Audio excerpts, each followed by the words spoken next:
Welcome everybody to the American Dream YouTube series, but let me ask you something simple before we kick off the first episode. What did your parents tell you success looked like? Was it maybe owning a home? Was it maybe a steady job with benefits? That was my parents. They always told me that. Or maybe it was just making sure your kids had more than you did, which is what I'm trying to do now, and realizing the American dream no longer exists, because most of us heard, though, some version of one of those growing up. Work hard enough and you will make it. You will have it. You will have the American dream. And most of us believed it, right? In the past couple of years, since Trump's been reelected, things have started to be unmasked around us. Now, why would anyone lie, though, about something like that? And here's the part that nobody told you, me, or any of us. This idea has a birthday. Did you know that? And welcome to my car, because I have nowhere else to record currently. But that idea does have a birthday. It was not written into our Constitution. It was not handed down from our founders either of our country. The phrase American Dream, did you know where it was first written? In a book in 1931. And you know what was going on in 1931. That was smack dab middle of the Great Depression, right? The worst economic collapse right now in American history that we know of today. And millions of people were unemployed during that time period. Families were losing literally everything, right? It's the Great Depression. We all learned about this in school, or should have. But that is exactly when someone decided to sell the idea, America, as the American dream, that anyone can make it if they just worked hard enough. But think about that timing for just a second. Just hold on to that. The dream was invented during a literal living nightmare for a lot of people, for the majority of people in America. So before we talk about who took the dream away from us, we need to ask an honest question first, don't we? Was it ever fully real to begin with? And if it wasn't, who benefited from the manipulation to make sure that we believed it was? That's what this series is about. Okay, it's time to take that veil off completely. And it's not to make anyone angry or to make anyone feel hopeless, okay? I feel that you cannot fix something if you do not understand why it was broken to begin with. And right now, too many people are blaming literally the wrong groups of people. And I know a lot of us are shouting it, but unless I explain it to you like we're all five, it's not going to land for a lot of people still. So let's start at the beginning, shall we? Let's talk about where the American dream actually came from. Because as I told you, that phrase was written in a book in 1931 by a historian named James Adams. He put it in the book called Epic of America. Yeah. Which was published in 1931. And now, if I'm ever going over facts throughout any of this series or any other series I have, and you're like, hey, that's off, let me know. I will make a new video and put the right stuff there, but I fact-checked as much as possible, but I am human, so I may miss things. Just keep that in mind. I always never take my word at face value. Please do your own research. Please do your own fact-checking, because that is how we critically think. Now, when it was published in 1931, like I said, it was right in the middle of the Great Depression. At that point, roughly 1 in 4 Americans were unemployed. Banks had already collapsed. Families literally lost their savings overnight. And we're going to get more in depth in the series into each of these categories and how it played into the role. But people were literally just standing in bread lines, waiting to be able to eat just something. And that is the moment someone decided to write about the dream of opportunity and success available to every American. But was it really? Because that's worth sitting with for just a moment. So just sit with that, right? They wrote about the dream of opportunity and success available to every last American. And that dream was not exactly described during the best times of America. It was described during a literal collapse of it as something to aspire to, something to hold on to get you through this moment, right? Right? Something to keep people believing the broken system was still worth saving. That's all it was a manipulation tactic. So you fast forward about 14 years, right? World War II ends when? In 1945. And something genuinely real happens during this time period, but do you know what it is? So America experiences a period of broad economic prosperity unlike anything before or since. Okay? Factories that built weapons started building cars and appliances. If you didn't learn about that in history, I'm so sorry, but I'm trying to be as factual as possible when it comes to this. Again, correct me if you think something's off. I will double check into it. But with that being said, returning soldiers got the GI Bill. Most returning soldiers got the GI Bill, but we can go into how they oppressed the POC community even more throughout the series, because I'm going to put a name and I'm going to mention it and I'm going to say who to blame. Because there is a person to blame for that specifically, and we're going to get into it. And if there's anybody in the POC community that would love to come on this series and give me the history rundown of it in a collab, reach out. I would love to have your voice on my channel. Now, that being said, the GI Bill came with some things. It meant college benefits, low-interest home loans, job training, and unions were strong and protected their workers. But do you know what kind of collapsed all that? Because at that time, manufacturing jobs paid wages a family could actually live on. I know, right? It seems like a myth, but it was true. A single income could literally buy you a house and support your family. Housing was very affordable, actually, relative to what people were earning at that point in time. But for who did it benefit, though, during that time frame? Was it really just the American people, or was this a bigger scheme for a bigger setup? Because that period lasted roughly from 1945 to 1973. How many years is that? That's about 28 years. That is it.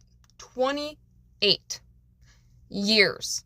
Out of all of American history, 28 years. Do you know how much of a small chunk that is? This is American history right here, right? This is the bar.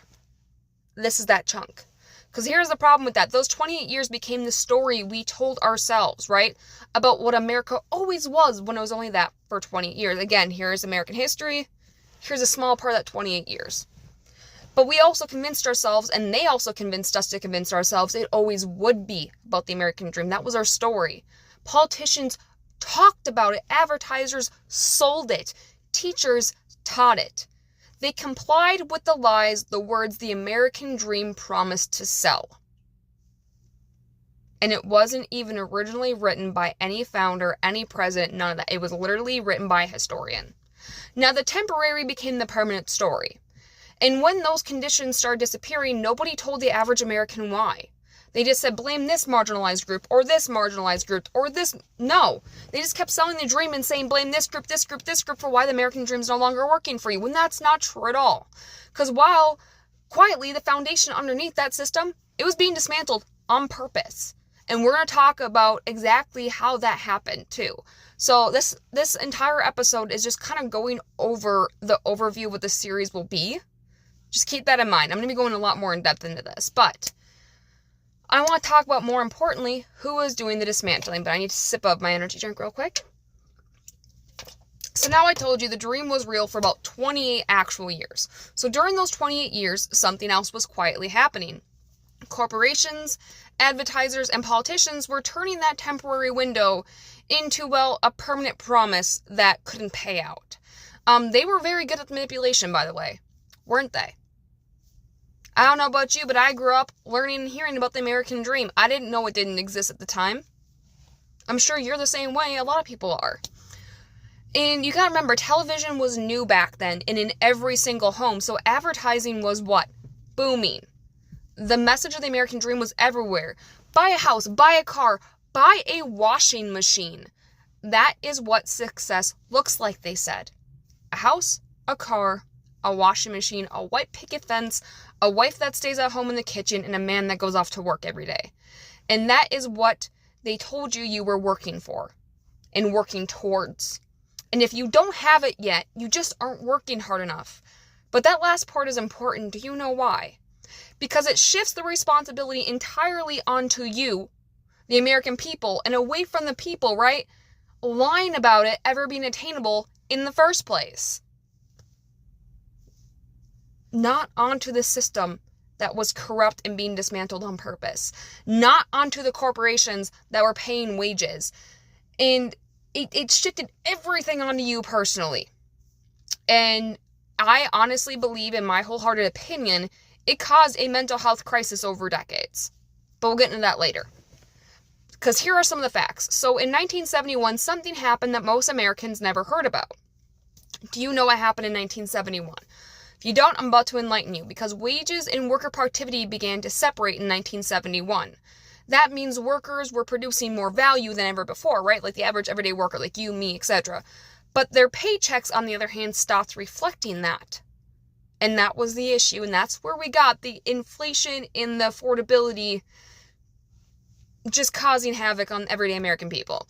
And it started slowly, by the way, but the extra value that workers were creating went somewhere else. So where did it go? Do you know where it went? Where that is? Top 1%, it went up. So, in 1981, something else important happened. Do you know who was president at the time? It was Ronald Reagan. He did something that changed the American workforce permanently going forward. Do you know what that was? Because it's very, very important you learn about this, to know about the American dream and why it died, and why it was a facade to begin with. But air traffic controllers had went on strike during that time period. They wanted better pay and safer working conditions. Reagan fired all 11,000 of them, every single last one. That had never happened before at that scale, by the way, when it came to firing in a mass amount of people in one industry. But every corporation in America was watching. And that message was loud and freaking clear. What was the message? I'll give you a few seconds. Unions can be broken, workers are always replaceable, and your labor is nowhere near as valuable as you think it is. That is what that horrific action of that president caused for the working class. And after that, union membership did begin to drop. Steadily, may I add. And as union membership dropped, what else happened? Wages for working people. And that is not a coincidence. We will get into this in the series too. That's actually a documented, what we call a cause and effect in history. But then in 2010, do you know what happened? The Supreme Court issued a ruling called Citizens United. Do you know what that is? I will give it to you in simple terms. It said that corporations could spend unlimited money on political campaigns. Because money equals free speech. And the more money you have, the more freely you can speak. But think about what that actually means for a minute when we're looking back at history, okay? And what led us to 2026. The people who benefited from keeping your wages low, who were they? Do you think it was really the poverty class, the immigrants? No. The people who benefited from breaking unions, again, is not the immigrant class, is not the poor class either. The people who benefited from you believing the dream was your personal responsibility to achieve, who was that? Because those same people now had the unlimited ability to buy the politicians who kept selling you the dream that no longer was a dream and was no longer attainable. The system was not broken, you guys. Okay? It was working exactly as they designed it to after they dismantled it. They gave a little bit of, here you go, here's the American dream for 28 years, and then dismantled it. And it's not just for you, okay? It's not even for you at all anymore. It's only for the top 1% now, and that is on purpose. And this is where things can get really important, and I feel is really important. Because by the 1970s, the dream was fading for most working Americans. Okay, there is actual points in history we can physically point that down to, okay? Because wages were very stagnating at that point in time. Jobs were disappearing where? Overseas. And housing was getting harder to afford. It was. So 28 years. We live on a lie. But people were struggling and they wanted to know why they were struggling. And do you know what happened? The people running this system had two choices. Do you know what those two choices were? Because if you don't, I'm going to enlighten you. Don't worry. Let's get to choice one. Admit the system was designed to benefit a small group at the top 1%, right? Admit that wages were kept low deliberately. Admit that unions were broken on purpose. That was choice one, you guys. And also admit that the promise was never meant for everyone. The American Dream Promise was not meant for you, them, only the top 1%. And then they'd have to fix it if they chose choice one. But do you think they chose the easy route? No. They could have done that and saved face, but they chose choice two. Do you know what that is? Point at someone else. They definitely chose choice two. And they continue to choose choice two. They were very strategic, actually, about who they pointed at.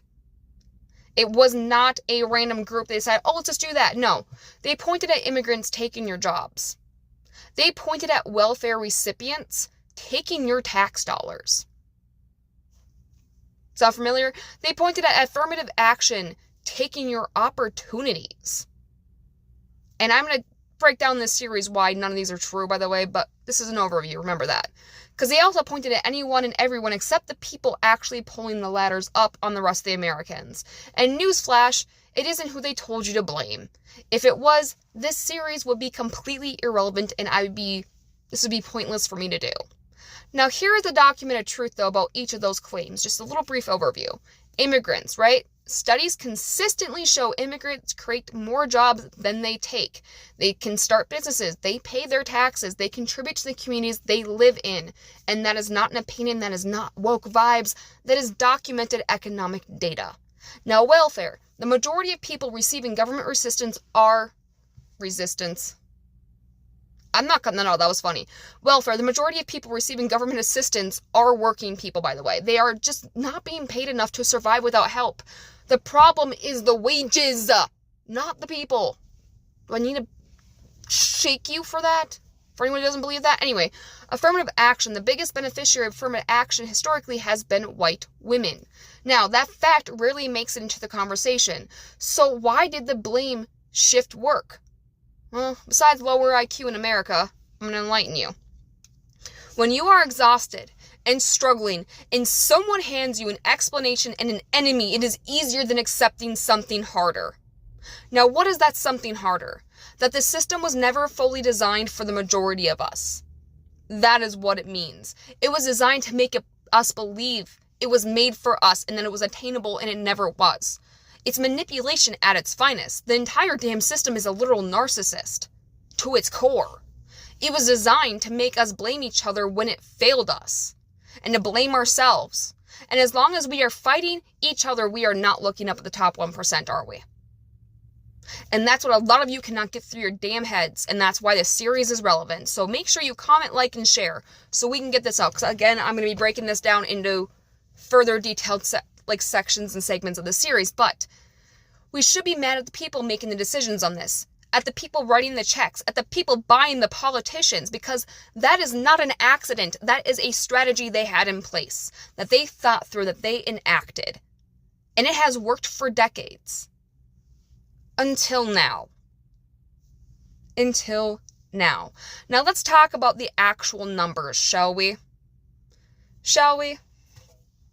Because this is where opinion ends and documented facts physically and historically begin. Since 1971, American worker productivity has risen by over 60%. Okay? Now that means American workers are producing significantly more value than they were 50 years ago. Okay? Still with me? But workers' wages, when adjusted for inflation, have barely moved. That gap, right, between what workers produce and what they are paid is not an accident. Let me say it again, the people in the back. The gap between what workers produce, here's a 60% more, and what they are paid is not an accident. That is a choice. A choice. Their choice. The top 1% choice. A documented, measurable, deliberate choice made by people controlling wages and economic policy. Why are you not more angry? Because here's another fun fact. I have a few of them for you. CEO pay in 1965 was roughly 20 times the average worker salary. What is it today? Take a guess. It's over 300 times. The work did not change that much, by the way. The choice about who gets paid for the work is the only thing that has changed. And here's another fun one for you. Another fun fact. The minimum wage in 1968, adjusted for inflation, would be roughly $24 an hour today. $24 an hour. Are you aware what the federal minimum wage right now is? It's $7.25. $7.25. It has not been raised since 2009. And that is not immigrants taking your money. That is a documented policy choice made. A choice made by elected officials funded funded by the people who benefit from keeping your wages low. And here's another one. I have another fun fact for you. Just one more.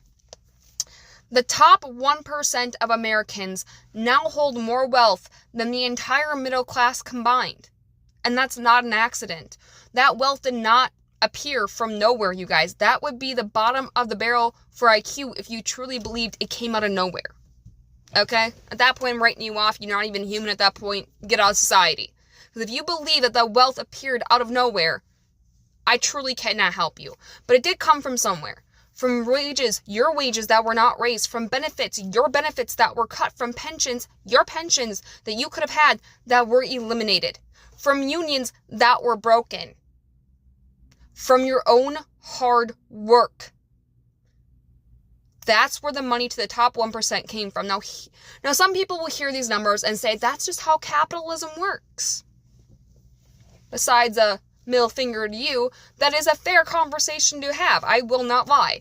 But what is not fair is blaming the wrong people for it. And I will not stand for it. The family that crossed a border looking for work did not set the minimum wage. Okay, the people you voted in, the people you worship as a false god are the people taking your money. The single mother on food stamps did not decide why the CEO got paid 300 times more than you did. Okay, the person who needed affirmative action to get a fair shot did not write the damn tax code that gave billionaires and millionaires breaks while sticking it to the lower class men. Okay, men and women, I should say. The people who made those decisions are documented. They have names. They have public available addresses. They have campaign finance records anyone can look up. That is where this story is going to go next. So here is where we are, okay? The American dream was coined during an economic collapse in the Great Depression. 1931, it was written in the book. It was somewhat real, though, for exactly, I'd say, 28 years, give or take a few months. It was sold as permanent while being quietly dismantled to work for the top 1% on purpose. It was a choice, not an accident, a choice. Workers were blamed for a system designed above their heads. The documented facts back all of what I'm saying up to a T, okay? Every single claim in this series can be fact-checked and verified. The federal economic data, you can fact-check and verify. The congressional records I'll be bringing up, you can fact-check and verify. The campaign finance disclosures I will be bringing up, you will be able to fact-check and verify. The court decisions too, same there, okay? Because these are not going to be opinions I'm spewing the majority of the time. I may add my own opinion, but as you guys should know, I say it's my opinion. And these are not woke vibes. These are public documents anybody who has a brain can look up, though maybe I'm putting too much confidence in the human race. I don't know yet. But this series is going to keep following that thread. Because the story doesn't just end in 1971 or 1981. It doesn't end there because it's still here. And it doesn't end in 2010. It leads directly to 2026 and why we're sick of this shit. 2026. I want this to be the year we dismantle the facade of the American dream, because to what you are seeing in the news right now, everything that I have mentioned led to today. And to why so many people are angry, to why that anger keeps getting directed and pointed in the wrong direction at marginalized groups that are not the problem. Because episode by episode, I'm going to follow the money and show you guys where it went. I'm going to follow the policy decisions and connect those dots for you. I'm going to follow the documented choices made by documented people. And it's not to make you feel hopeless, because this is not, in a sense, a hopeless story. No, it's not. People who understand how a system works can change it. One more time for the people in the back. People who understand how a system works can change it. People who are fighting each other over crumbs cannot. Do I make myself clear? I believe I'm clear. Because that is exactly what we are going to change this year. We are going to change it, you guys. One fact at a time. One documented, verified fact at a time. And I will see you in the next episode where we kick it off and we start back to where the term even came from.